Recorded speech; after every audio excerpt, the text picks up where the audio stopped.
네, 안녕하세요. IT 지식방송 토크 IT 진행맡은 지식 PD 고성입니다. 네, 좀 전에 여러분 그 인터넷 나이나 대표의 쓴 글을 보셨죠? 굉장히 정말 와닿고 저것이 이제 남의 일이 아니라는 저는 생각이 듭니다.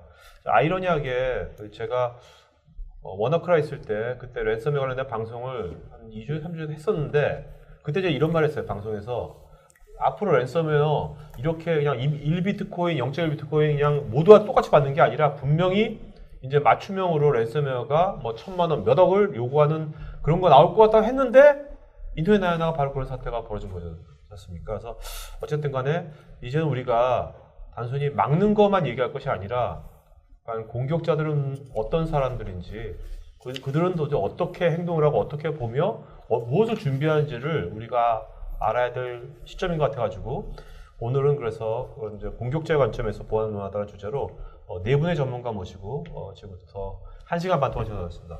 첫 번째 세션의 게스트는요. NSHC의 최병규 부장님 모십니다. 안녕하세요. 네, 안녕하세요. 네네. 반갑습니다. 먼저 최근에 가장 이제 화두가 되고 있는 랜섬웨어 좀 얘기 좀 하죠. 네. 랜섬웨어가 뭐 폭발적으로 증가하고 있네요. 지금 보니까. 작년이 그랬고요. 네. 예전에는 변종이 아니라도 2015년만 더 되더라도 변종까지 포함해서도 그게 두 자릿수에 머물던 랜섬웨어가 2016년도에는 기하급수적으로 많이 늘었고요. 네.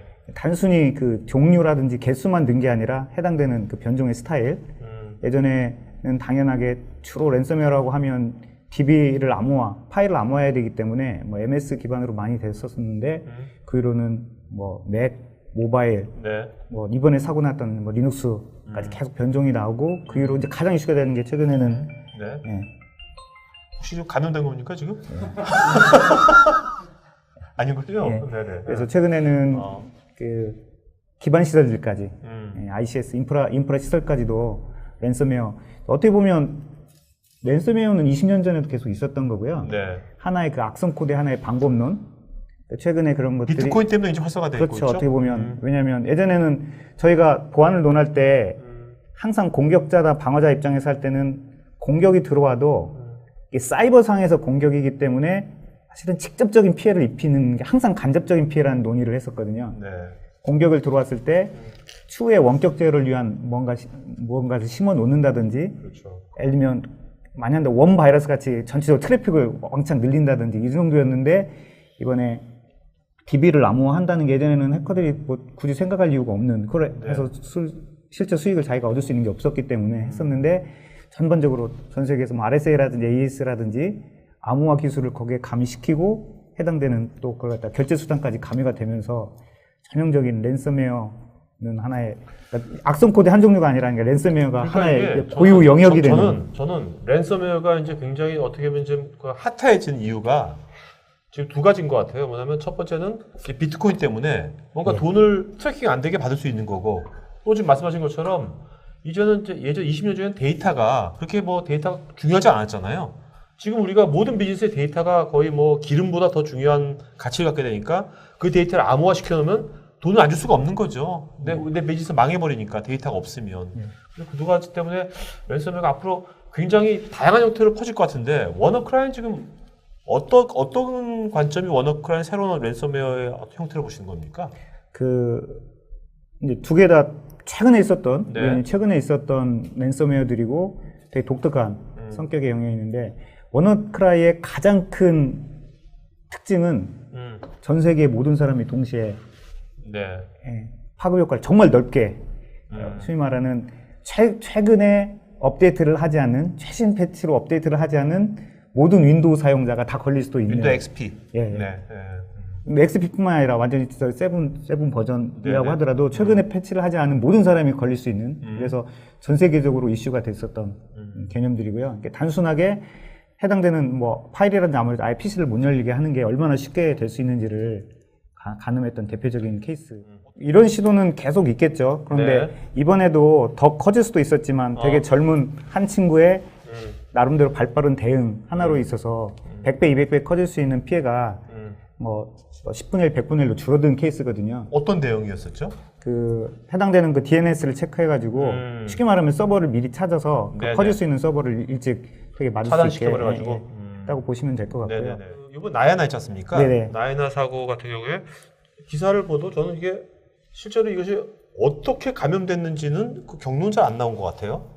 혹시 그게 파악이 어떻습니까 지금? 지금 정부에서도 한참 파악하고 있다고. 네네. 초기에는 이제 리눅스기 때문에 네. 삼바 최근에 많이 했던 바이러스 통해서 했었다고 하는데 최종적으로 그건 아니라고 다시 말이 왔다 갔다 하고 아직까지 최종 결론이 나 있는 상태는 아니고요. 네. 그 최종 결론, 그러니까 기술적인 논의보다도 가장 중요한 건 예전에 생각을 못했던, 그러니까 예를 들면 랜섬웨어 대다수들은 일반 PC, 특히 윈도우 중심, MS의 윈도우 기반으로 했었던 취약점을, PC를 네. 취약점을 이용한다는 걸로 많이 됐었는데 이번 같은 경우에는 리눅스, 네.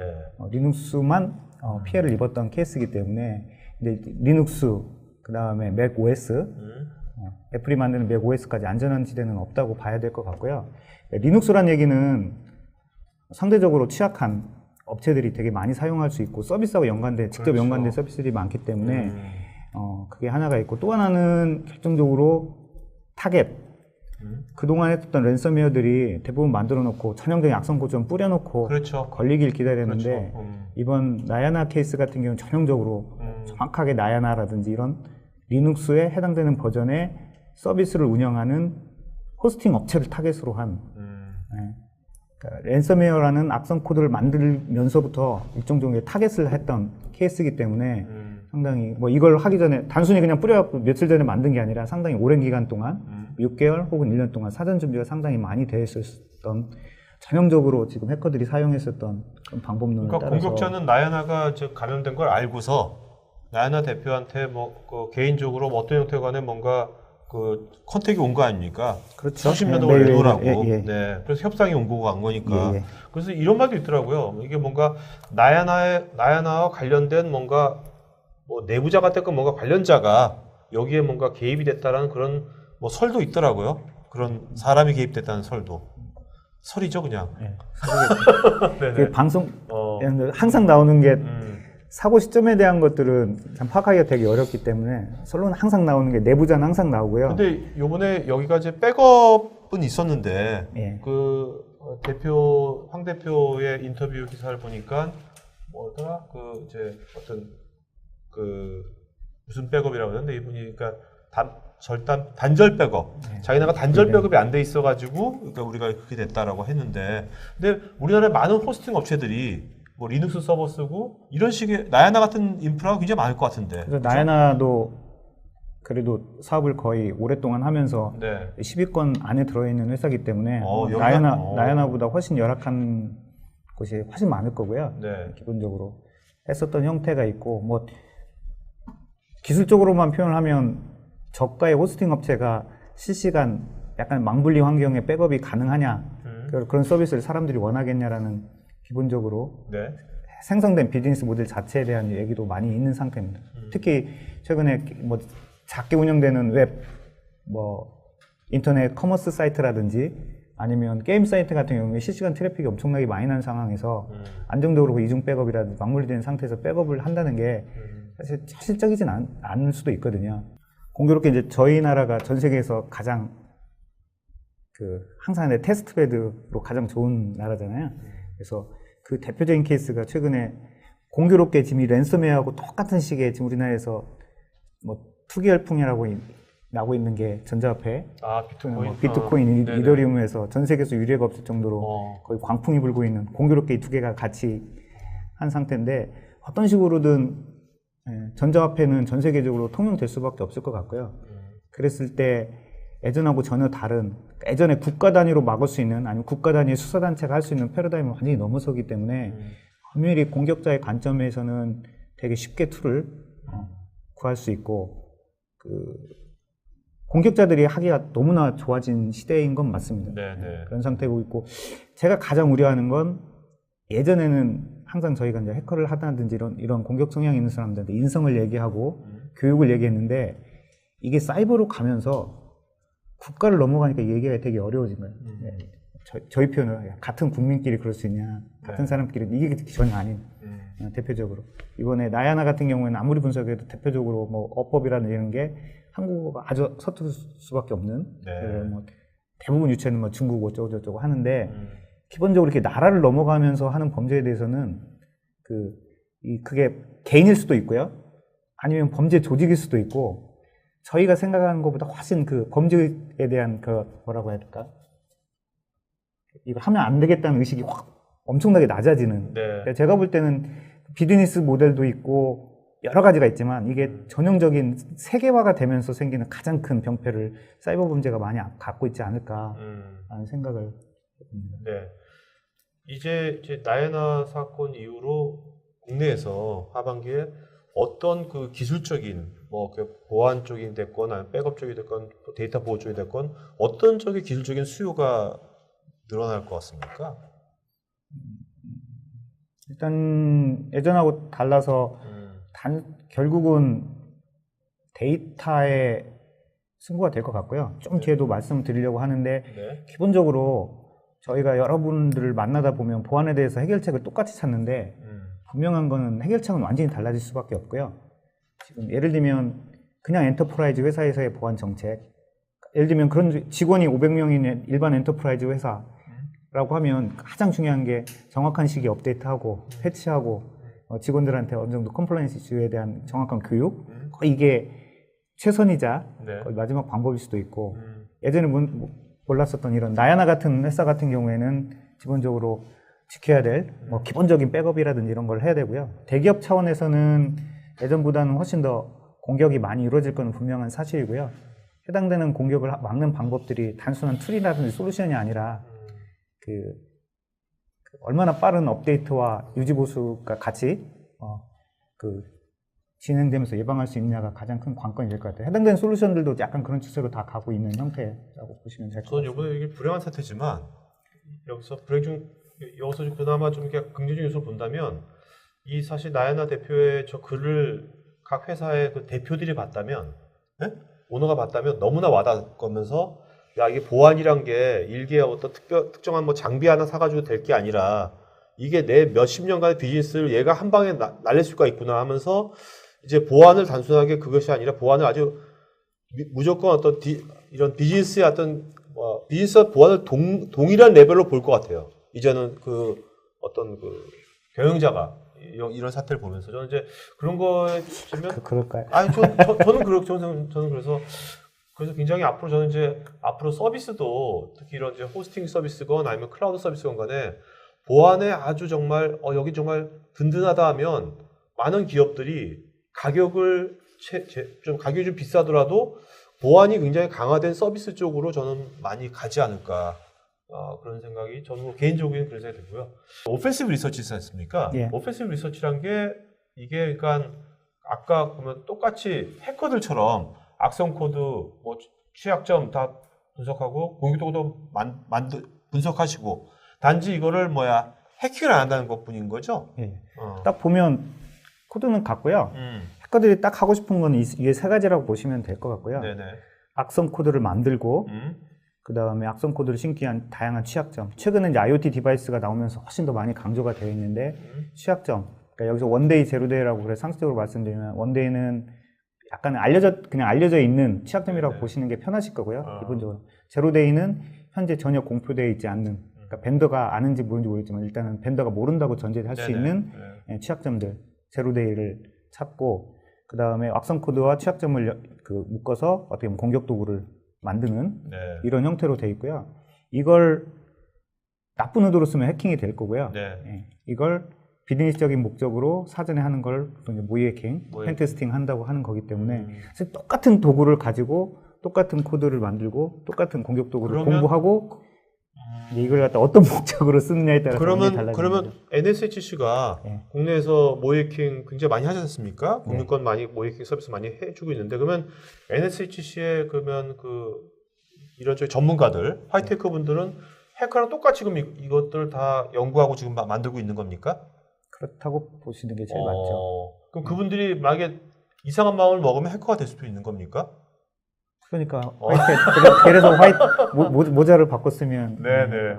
야 그렇구나. 그래서 게임도 똑같습니다. 저기 하면 스타크래프트 할 때 다 하는 게 이쪽은 저희가 유명한 최근에 저희 나라에서 되게 잘해서 세계에서 가장 유명한 CTF라고 해서 사이버상에서 이거 공격하고 방어하는 대회 네네네. 같은 경우에도 작년에는 재작년에 1등을 했고 작년에 2등을 하고 완전 세계 탑 레벨로 하고 있는데 해당되는 쪽에서 이 세 가지에 대한 특히 이제 밑에보다도 더 넓은 악성 코드 취약점에 대한 걸 어떻게 활용하냐에 따라서 달라지는 거죠. 악성 네. 코드는 일종의 무기라고 보시면 될 것 같고요.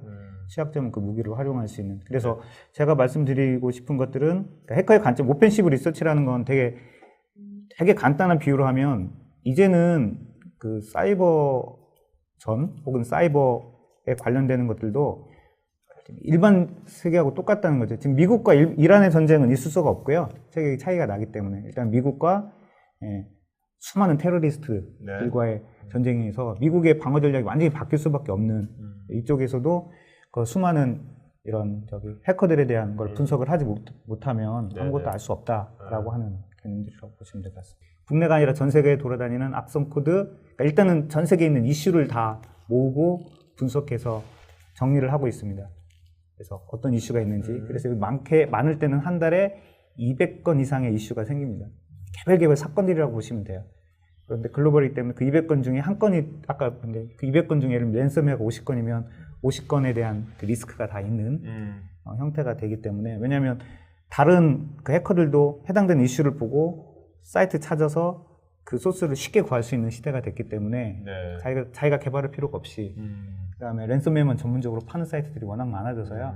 하는 형태가 있고 이슈를 다 모으고 아까 말씀드렸던 다양한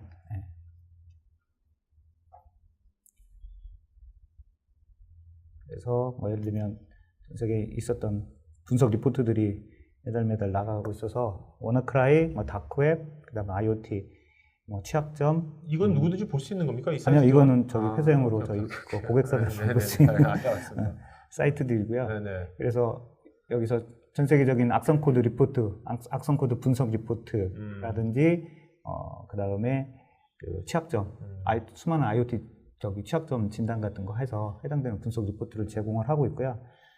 좀 약간 여기서 법적으로 관계된 부분은 안겠지만 기본적으로 어떻게 보면 같은 있는데 저희가 가지고 있는 제로데이가 현 시점에서 255개가 있네요. 알려지지 않은? 네. 알려지지 않은 제로데이가 그 형태는 보면 IP캠, 소프트웨어, ICS 스카다 장비, 다양한 라우터.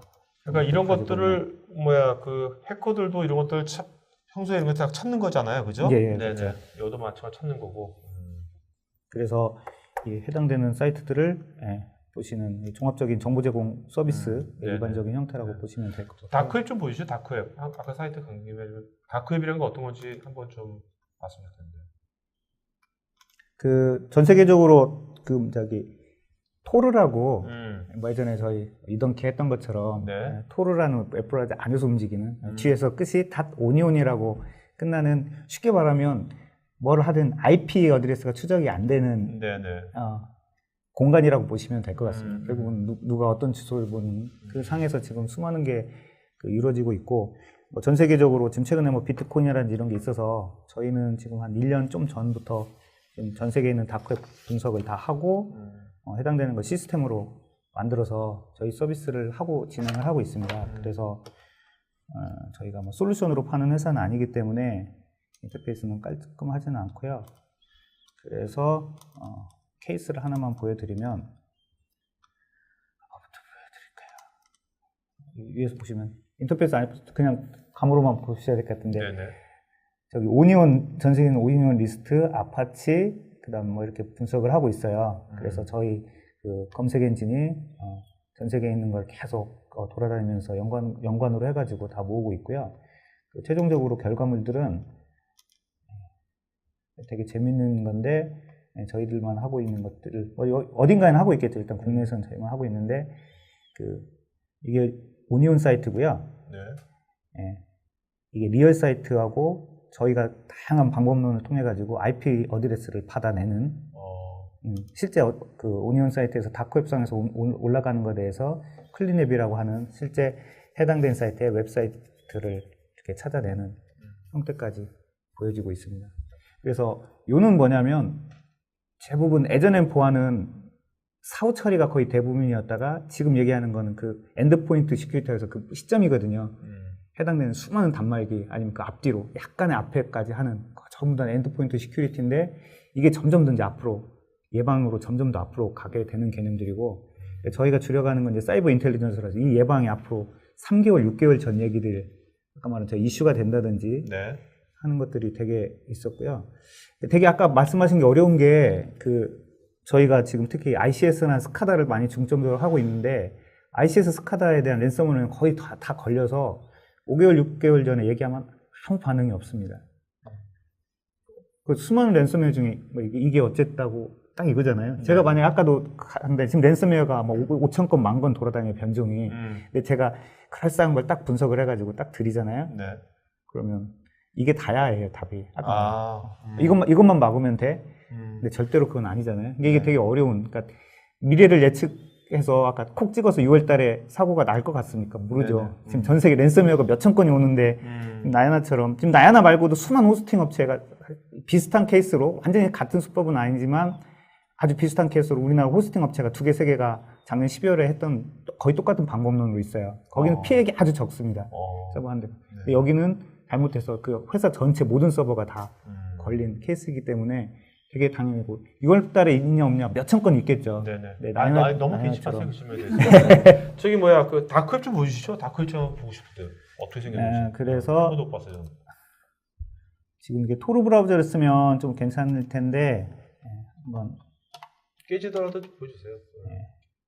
그래서 저희가 하는 그 검색 여러 가지 키워드를 걸어서 아까 브라우저도 토르 브라우저 봐야지만 안 깨지고 좀 하긴 하는데 지금 저희가 많이 트래핑 하는 것 중에 아까 물어보면 랜섬웨어 중에 예를 들면 이거죠. 랜섬웨어 중에 경고창이 한글로 뜨는 건 전부 다 우리한테 알람을 줘라. 라고 하면 적어도 한 발이라도 빠르겠죠. 랜섬웨어 경고창을 어떻게든 만들어야 될 거잖아요. 그래서 저희 엔진이 전 세계를 돌아다니면서 랜섬웨어의 한글이 하나라도 들어가 있는 걸 계속 검색을 하고 있습니다. 전문에 프로파일링이라고 계속 한국을 상대로 하는 걸 계속 프로파일링 한다고 보시면 될 것 같고요. 저희가 만약에 그걸 그대로 이란이라든지 러시아로 간다고 하면 러시아어로 된 거는 계속 프로파일링 해내겠죠. 이런 식으로. 지금 여기서 아까 예로 들어도 예를 들면 한국어로 돼 있는 뭐 코리아라는 이름이 조금이라도 들어간 패스포트. 그러니까 전체 전 세계에 지금 돌아다니는 다크웹에서 거래되는 모든 것 중에 한국 여권하고 관계되는 모든 정보를 조금이라도 있으면 다 알람을 줘라 이런 식으로 걸어놓는 개념들이라고 보시면 될 것 같고요. 그래서 지금 뭐 이게 랜섬웨어라고 쳤을 때 현재 39,349개 현재 시점으로 뜨는 거고 지금 NSH도 나중에 인공지능 이용해야 될 것 같은데요. 지금 이제 스타트 하고 있습니다. 그래요? 당연히 머신러닝은 해서 이제 저희가 이제 어차피 룰 세팅을 저희가 계속 학습시키는 거기 때문에 지금은 검색어의 조합으로 해가지고 고객 리퀘스트 따라서 하고 있는데 지금은 가능할 것 같아요. 데이터를 지금 저희 모은 양으로 있어서 하는 형태로 하고 있고 그래서 이 랜섬웨어를 하게 되면 그 대표적인 케이스가 지금 이게 해당되는 다크웹 사이트 안에서 이렇게 보이는 거고요. 다크웹 사이트 이렇게 보이는 거예요? 아니면 깨져서 보이는군요. 그런데 지금 이것 같은 경우에는 여기 왼쪽에 보시면 사이트 이름이 있고 onion.casa라고 되어 있는 거는 크롬에서는 같이 크린하고 다크웹 같이 보이는 케이스라서 제가 이걸 방금 그걸 누른 거고요. 여기 보면 이게 이제 토르부자에서는 그 이미지가 안 깨지는데 이렇게 이미지가 깨졌는데 이게 지금 다 랜섬웨어 쇼핑몰입니다. 그래서 245유로 주면 이거에 대해서 디테일 다 보시면 다 볼 수 있고요. 네. 해당되는 랜섬웨어 이렇게 사고 파는 네, 한 형태로 보이는 형태가 네네네. 돼 있어요. 그래서 그 다크웹에서 지금 주로 다니는 게 뭐 마약, 뭐 여권, 신용카드 정보, 그다음에 랜섬웨어, 당연히 비트코인은 사고 팔고 많이 하고 있고요. 네. 최근에 나오는 것들은 지금 공격자들 관점을 보면 역시 취약점 찾는 걸 엄청나게 좋아하기 때문에 그 수많은 IoT에 대한 취약점은 지금 일반 서비스를 기획하시는 분들은 해당되는 서비스만 기획하시지 보안에 대해서 생각할 겨를이 전혀 없거든요.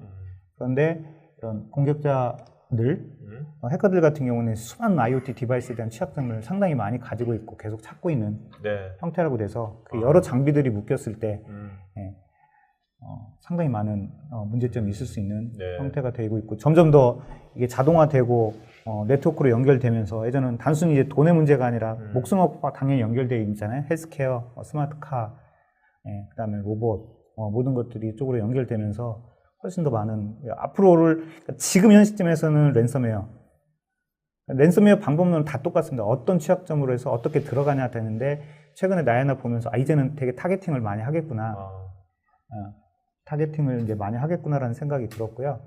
그 다음에는 전반적으로 이제 IoT 관련되는 것들은 그래서 지금도 보면 다양하게 뭐 CCTV 쪽이라든지 그 다음에 지금 했었던 형태들이 되게 많이 있었던 형태라고 보시면 될 것 같습니다. 그러니까 뭐 이제는 이제 뭔가 이렇게 PC나 노트북 뭐 그런 거 노트북이 아니라 이제는 어떤 IoT 장비들을 이제 감염시키는 네.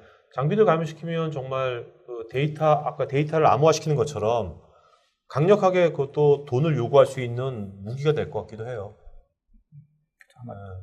약간은 이제 쓸 수 있는 데이터베이스는 좀 다르게 당분간은 하나의 중계기로 자기가 그 권한을 탈취해서 예전에 저희 일반 PC에서 했었던 것처럼 원격을 제어할 수 정도의 권한을 탈취해가지고 할 수 있는 형태로 많이 갈 것 같고요.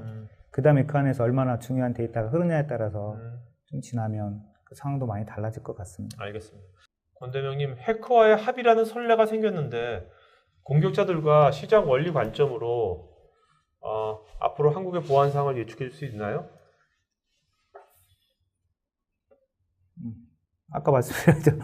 많은 공격을 하겠죠. 네, 많은 공격을 하는데 조금 안타까운 게 공격의 타겟이 대기업들은 랜섬웨어 정도는 막을 수 있는 방비가 많이 돼 있는데 이번처럼 전형적인 서비스를 운영하는 중소기업 아까 말한 것처럼 어떤 분들은 야 백업 서버만 되면 되는 거 아니냐라고 했지만 백업 서버를 하나를 사서 되는 문제는 아니거든요. 종합적으로 전반적으로 개선하려면 보안을 전혀 생각하지 않는 서비스 모델을 예를 들면 서버 호스팅하면서 몇천 원씩 받는 시장에서 비즈니스가 연결되는데 그걸 도저히 비즈니스를 영위할 수 없는 가격 체제 내에서 그분이 선택할 수 있는 것들이 없었던 거고 그게 이제 딱 해당되는 A라는 업체, N이라는 업체에 걸린 거고요. 지금 모든 분들이 특히 서비스를 하고 있는 중소기업이 되게 큰 난관에 닥칠 수 있겠죠. 나만 안 걸리면 돼. 뭐 이렇게밖에 할 수 있는 방법론이 있지 않아서 정말 이렇게 정부나 민간에서 그런 진짜 중견이나 중소기업 쪽에 그런 쪽을 좀 많이 좀 고민을 해야 될 것 같아요. 김경탁님께서 오페시브 리서치 같은 공격 기법의 연구가 기업에서 활용하는 모델이 뭐가 있을지 궁금합니다. 교육기관이나 ISAC 같은 곳이 아니라면 결국 신규 공격에 대해서 기업과 기관은 빨리 막아내 주기를 자동화로 이루어지기를 원하는데 오페시브 리서치가 어떻게 모델이 어떤 건지 활용하는 모델이 어떻게 보면 미국은 좀 있긴 한데 저희는 그 모델을 지금 만들어가고 있는 중이라서 참 저희도 어렵고요. 그러니까 경쟁 상대가 있다든지 하면 같이 부딪히면서 하겠는데 오펜시브 리서치만 가지고 그러니까 가장 많이 하는 게 일단 교육은 뭐 일반적이기 때문에 많이 하고요. 최근에 많이 하는 것들이 저희가 다크웹도 하고 하면서 결국은 하는 게 예를 들면 지금 국내 대기업 두 곳은 저희한테 센싱 데이터를 받습니다. 그러니까 프로파일링이라고도 할 수 있고 뭐 예를 들면 뭐냐면 아까 말한 건 제가 랜섬웨어와 한국을 매칭시켰잖아요. 예를 들면 랜섬웨어하고 예를 들면 S사 그러니까 저희가 쉽게 말하면 보통 관제라고 하면 지금 그 아까 말한 엔드포인트 그 포인트 시점이 아니라 앞으로 있을 3개월, 6개월에 있을 전반적으로 그 전 세계에 있는 다크웹, 블랙마켓, 그 다음에 뭐 소셜상에서 움직이는 모든 사이트들을 다 긁어서 A사를 공격할 가능성이 있는 그 데이터들을 뽑아서 센싱을 해주는 거죠. 네. 이런 형태로 해가지고 미래에 있을 그걸 가지고 조금만 그 대책을 세우는 거는 되게 쉽게 할 수 있는데 터진다면 되게 어려워지기 때문에 맞춤형으로 해당되는 대책을 해서 하는데 아까 말한 것처럼 예전에는 저희가 지금 국내 국가기관들 상대로 거의 대부분 하고 있었는데 이게 대기업까지 좀 내려오는 상태라서 그 뭐 그렇다고 내부에서 구축할 수도 없는 상황이고요. 상당히 많은 사람이 필요하고 전문 인력이 필요한 상태에서 네. 해당되는 기관의 데이터를 지키는 가장 네. 좋은 방법 중에 하나라고 생각을 합니다. 오정태님도 이렇게 어떤 이게 중소기업이나 어떤 중견 서비스나 어떤 그런 기업들에 대한 뭔가 거기에 맞는 너무 고가도 아니면서 뭔가 맞는 그런 또 보안 솔루션 서비스가 필요할 것 같다고요. 그런 니즈가 굉장히 많아질 것 같아요, 진짜. 이지영님, 운영자들은 해킹에 기술이 날로 발전하는 데 비해 방어미 실력은 올라가지 않는데 교육이나 실무적 교육을 잘하는 기관은 적고 스스로 실력 향상시키는 방법이 있을까요? 열심히 공부하시면. 네? 저도 하는데 그 IT 하시는 분들하고 생각보다도 IT 카테고리에서 저희가 IT를 하시는 분들이 밖에서 표현 좀 그러죠. 건설하시는 분이랑 만나고 하면 네. 대화가 잘 안 되잖아요. 네. 거의 쓰는 통로의 70%가 막 다르고 하는데 이 같은 IT 계열에서도 그 오펜시브 리서치, 오펜시브에 해당되는 친구의 사용하는 툴 자체가 거의 90% 이상이 다르기 때문에 용어라든지 단어라든지 뭐 그냥 기본 단어가 제로데이 뭐 아무리 IT 오래 해도 태어나서 한 번도 안 들어봤을 법한 용어를 워낙 많이 쓰기 때문에 네. 제 개인적으로는 그 전문적으로 그게 자기 본업하고 연결되지 않은 상태에서 공부하는 데는 한계가 있을 것 같고요. 기본적으로 그래서 자기가 아는 상식 내에서 그러니까 방어를 하는 쪽에서도 아는 상식 내에서의 지켜야 할 것들 그러니까 자기들이 알고 싶다 이거는 이렇게 백업을 안 하면 언젠가 사고 터지겠지라고 하는 내가 할 수 있는 범위 내에서 하는 게 중요하지 그걸 갑자기 내가 아까 말한 해커들 것까지 공격하고 공격을 어떻게 할까 그걸 내가 해커라면 어떻게 할까 이렇게까지 공부하는 건 또 전혀 다른 이야기가 될 것 같습니다. 네. 자, 그 다음에 윤성민님께서 보안 자체가 이윤을 저해하는 요소가 아니라면 투자를 많이 안 하는 게 CEO들의 마인드 같은데 이를 바꾸거나 인식 변화를 줄 어떤 기한서나 프로젝트가 있을까요? 아까 어떤 분은 일부러 서버를 다운 시켜가지고 그렇게 해서 투자를 받았다고 하시는 분도 계시는데 지금. 네. 뭐 계속 있는 일들이니까요.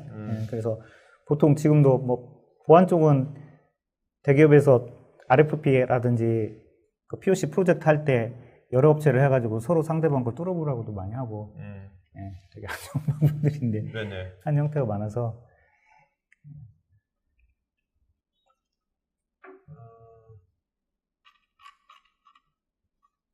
질문 많이 주셨네요. 네.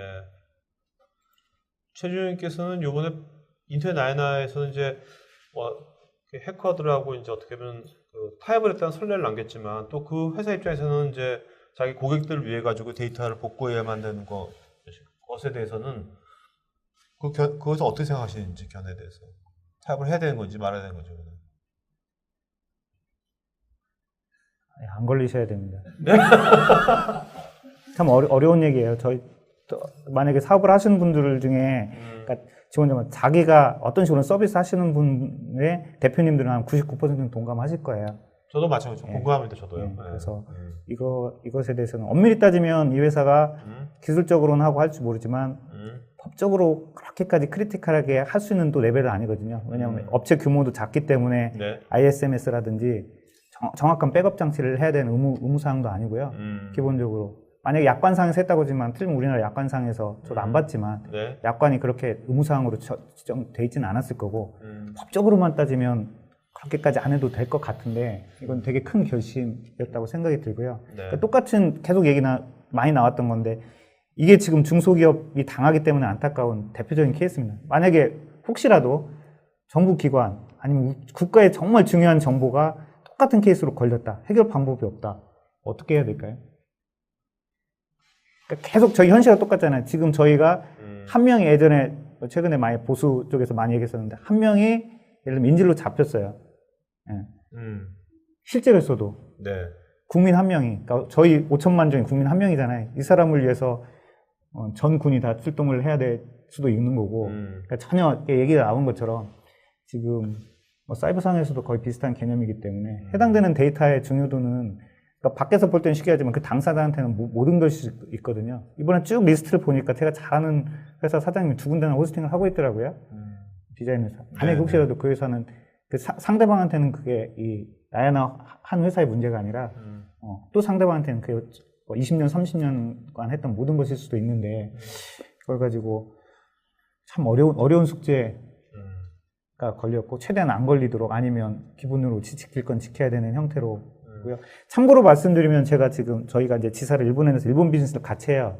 일본도 보면 랜섬웨어가 전 세계에서 알게 모르게 되게 많이 하는데 큰 사건이 거의 안 나는 이유 중에 중소기업들이 생각보다 많이 안 걸리는 게 내가 볼 때는 정확한 프로세스를 지키는 아까 말한 그러니까 정말 획기적이고 좋은 솔루션을 어답팅 하는 것보다 기본적으로 해야 될 매뉴얼대로 매뉴얼적으로 하는 것들이 결국은 아까 말한 빨리 뭔가를 만들고 빨리빨리 하기에는 답답할지 모르겠지만 결국은 그 솔루션이라든지 뭔가 툴로 막는 방법도 있겠지만 정확한 매뉴얼 그리고 꼭 지켜야 될 거 지키는 것들도 상당히 중요할 것 같습니다. 자, 여러분 지금 많은 질문들 좀 기술적인 질문도 많은데 이런 것들은 저희가 두 번 세션에서 제가 답변 드리도록 하겠고요. 질문하신 문제 한 번 이름 좀 불러주시겠습니까? 좋은 질문 하시면 한 분. 뭐냐?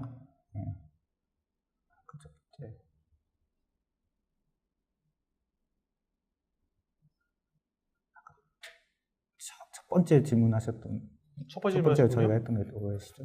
첫 번째 질문이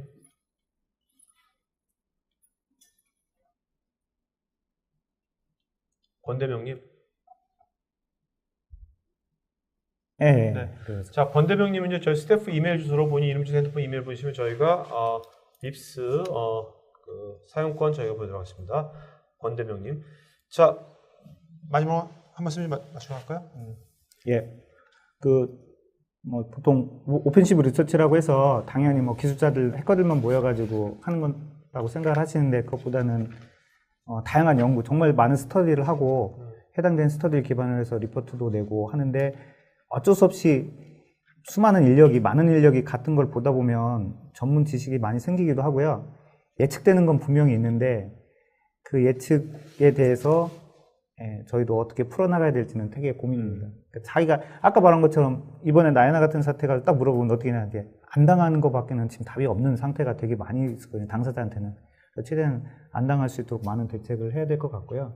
그래서 그거에서 가장 좋은 방법은 최대한 사전에 할 수 있는 그게 회사 내부의 프로세스를 세팅한다든지 아니면 최소한의 솔루션을 사용한다든지 그리고 뭐 직원 교육이라든지 다양한 면에서는 해야 되는 거고 아까 말씀하신 것처럼 적어도 인터넷으로 연결된 세상에서 보안은 어떤 방법론을 쓰더라도 이제 자기의 비즈니스와 밀접하게 연결되어 있기 때문에 소홀히 하면 안 될 것 같다는 보안하고 그다음에 우리가 보안하는데 저는 이제 데이터 보호도 우리가 굉장히 데이터 보호도 그러니까 보안하면 어차피 장비만 생각하는데 데이터 보호도 굉장히 우리 본질이 아닐까 생각이 되고요. 자,